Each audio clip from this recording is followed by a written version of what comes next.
Bonjour ou bonsoir, ça dépend l'heure où vous regardez cette vidéo. Si vous suivez ma chaîne depuis un moment, vous devez le savoir, j'adore les films à sketch.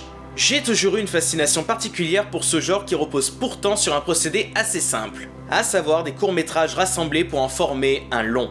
Il en existe une quantité bien plus importante qu'on ne le pense, mais la plupart passent souvent à la trappe, soit pour leur qualité médiocre, soit à cause du genre en lui-même plus difficile à vendre que d'autres. Je vous ai déjà parlé des BC of Death et Peur du Noir en pensant qu'ils étaient méconnus.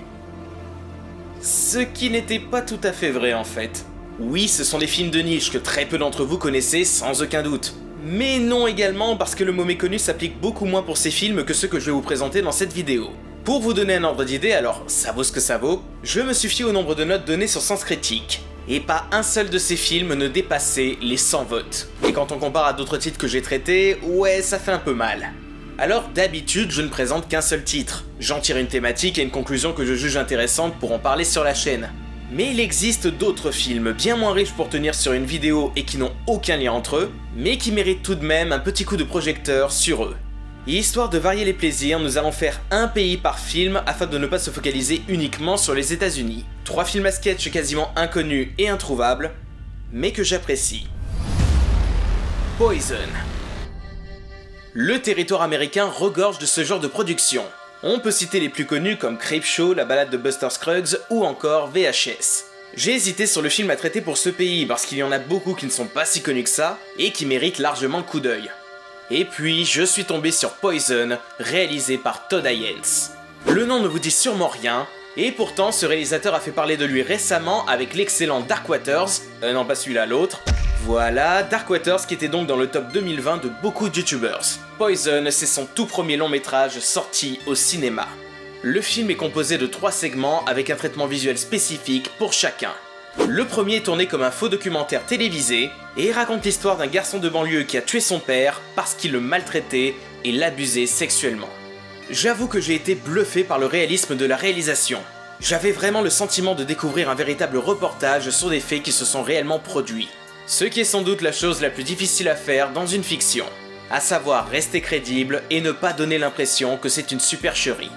Le deuxième, filmé comme un film d'horreur de série B des années 50 en noir et blanc, nous montre un scientifique qui ingère accidentellement une formule qui est la forme dérivée de la pulsion sexuelle humaine. Cela le transforme en un démon sexuel meurtrier et lépreux. Et quiconque entre en contact avec lui est également infecté par sa lèpre. Celui-là, c'est mon segment préféré du long métrage. La retranscription de l'ambiance des films sortis à cette époque est vraiment réussie. Que ce soit le jeu d'acteur, la musique ou l'histoire. Si bien qu'on y voit que du feu et qu'on a vraiment la sensation que le film a été bel et bien tourné dans les années 50. L'atmosphère est vraiment perturbante et me donne la chair de poule. Il faut dire que j'ai la phobie de tout ce qui est maladie de peau, donc forcément certains passages me mettent assez mal à l'aise.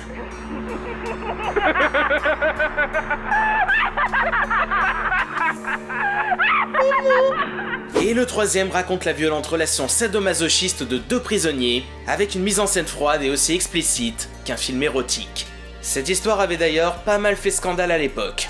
Faut dire que le segment est cru et montre des passages assez difficiles à regarder par moments, notamment une scène de viol assez graphique qui ferait passer la série Oz pour Chappie Chapeau. Bref, vous avez 3 styles, le documentaire, le film d'horreur et le film érotique, mais tous liés par la thématique de la déviance sexuelle. Un film à voir donc, mais âme sensible s'abstenir. Allegro non troppo. Si je devais dire mon film à sketch préféré, celui que je considère comme le meilleur du genre, ce serait sans doute Les 3 visages de la peur de Mario Bava. Je disais que le principal défaut des films à sketch, c'était le fait que c'était souvent inégal. Mais ce long métrage italien est l'exception qui confirme la règle, avec 3 histoires aussi bonnes les unes que les autres. J'ai failli vous parler de ce film pour mon passage en Italie. Et puis je me suis rendu compte qu'il n'était pas si méconnu que ça. Et j'ai donc jeté mon dévolu sur Allegro non troppo, réalisé par Bruno Bozzetto. Est-ce que vous vous rappelez de Fantasia? Le film qui mêle animation et musique classique, avec plusieurs histoires n'ayant aucun lien entre elles et sans aucun dialogue. Juste la beauté de la mélodie au service de celle des dessins. Une œuvre expérimentale pour l'époque qui a fini par devenir culte au fil du temps. Eh bien, Allegro non troppo, c'est à peu près le même procédé, sauf qu'au lieu de durer 2 heures, ça dure 1h20, et que le ton est beaucoup plus parodique et décalé. Le film est bien plus léger que celui de Disney, mais il parvient tout de même à reprendre le concept avec respect, tout en lui rendant magnifiquement hommage. Il peut même se présenter comme la suite spirituelle de Fantasia, à sa façon en tout cas. Alors oui, le film est plus vulgose à certains moments, ce qui fait que c'est clairement un film pour adultes cette fois-ci. Il se veut plus désinvolte et amusant, ce qui fait qu'on peut le trouver moins ennuyeux que Fantasia, dont la lenteur et le premier degré pouvaient déplaire à beaucoup de gens. Le film est d'ailleurs lui aussi entrecoupé d'intermèdes filmés en prise de vue réelle. Et là où chez Disney ces parties m'ont toujours un petit peu emmerdé parce que trop pédante et se prenant un peu trop au sérieux, chez Bozzetto on est clairement dans de la comédie.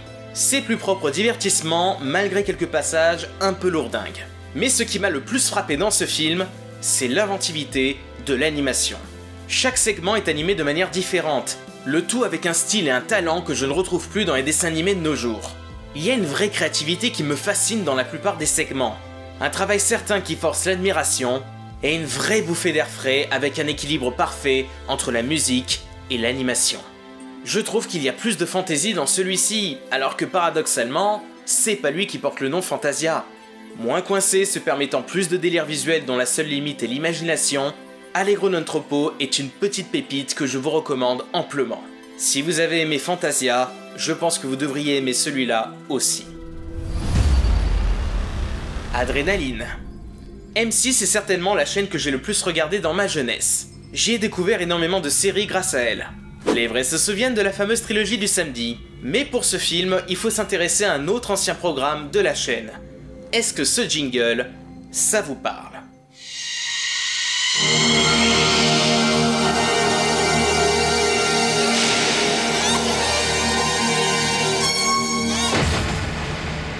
Les jeudis de l'angoisse. Un rendez-vous pour les amateurs de frissons avec pas mal de titres connus diffusés.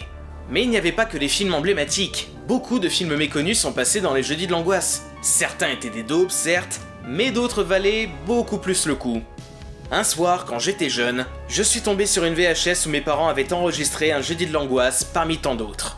On n'était pas à l'époque d'internet. Si on voulait voir un programme à la télé et qu'on ne pouvait pas être là le jour J, il fallait l'enregistrer sur cassette. Ouais, c'était une autre époque. C'est comme ça que j'ai découvert Adrénaline. Une série de 13 histoires surréalistes avec un mélange intéressant d'horreur, d'humour cynique et d'absurde. Ce film est très imparfait, mais mérite le coup d'œil. On sent que le budget était extrêmement limité. Ce qui fait qu'on a un film fauché, oui, mais débordant d'idées toutes plus folles les unes que les autres. On a par exemple un boxeur qui frappe jusqu'à défiguration un homme pour l'exposer dans une galerie d'art, la peur de voir le plafond de votre maison s'abaisser sans que vous puissiez en sortir, ou encore une télévision possédée par le diable. Le tout avec une atmosphère vraiment particulière. Si je devais la résumer avec une comparaison, je dirais que c'est un peu comme la pub bizarre du Crédit Lyonnais dans les années 80, vous savez ? Eh bien j'ai l'impression que ce sont les mêmes personnes qui ont travaillé sur Adrénaline, car les ambiances sont assez similaires, à la fois délirants et bizarres, mais qui ne laissent pas indifférents. Tu sens que les réalisateurs ont dû recourir au système D, et c'est ce qui donne ce ton, je trouve, unique au film. Sincèrement, il y a beaucoup de films à sketch qui peuvent être comparés entre eux, beaucoup essayant de copier la recette Creepshow, mais celui-là, il n'entre dans aucune catégorie. C'est certes le moins bon des trois, mais c'est celui qui mériterait le plus de faire parler de lui à nouveau. Mais du coup, comment voir ces films ? Non, parce que qui dit film méconnu, dit film difficile à se procurer ou à visionner. Poison et Allegro non troppo sont disponibles en support physique, à un prix évidemment plus élevé que d'habitude, faisant partie des introuvables rares. Mais Adrénaline n'a jamais été édité en DVD. La seule façon de se procurer le film, c'est de l'acheter en VHS. Bon, vu que je ne pense pas que vous soyez nombreux à posséder encore un magnétoscope, je vais vous épargner cette peine. Car heureusement, les 3 films sont disponibles en intégralité sur YouTube. Vous avez les liens dans la description si vous voulez y jeter un œil. Comme quoi, aucun film n'est perdu pour toujours. C'est ça aussi la magie d'Internet. On peut retrouver des œuvres qu'on avait découvertes jeunes et que l'on croyait perdues à tout jamais. C'était mon cas pour Citizen D, Guyver ou encore Adrénaline. Et c'est loin d'être fini. Il me reste encore plein de souvenirs de mon enfance à retrouver pour pouvoir les visionner à nouveau. Et c'est essentiellement pour ça que je fais des vidéos sur YouTube. Réussir à vous partager des choses qui me tiennent à cœur. Des souvenirs d'enfance que je pensais garder pour moi. Et aujourd'hui, je suis là avec un projet de film à sketch avec d'autres youtubeurs toujours d'actualité et que j'espère vous montrer bientôt. Une chose qui n'aurait pas été possible sans YouTube, qui m'a permis de faire de belles rencontres, qui vont, je l'espère, continuer. Merci à vous de me suivre dans cette aventure, et merci surtout pour tout le soutien et la gentillesse que vous m'envoyez en commentaire ou en message privé. Prenez soin de vous, et à bientôt.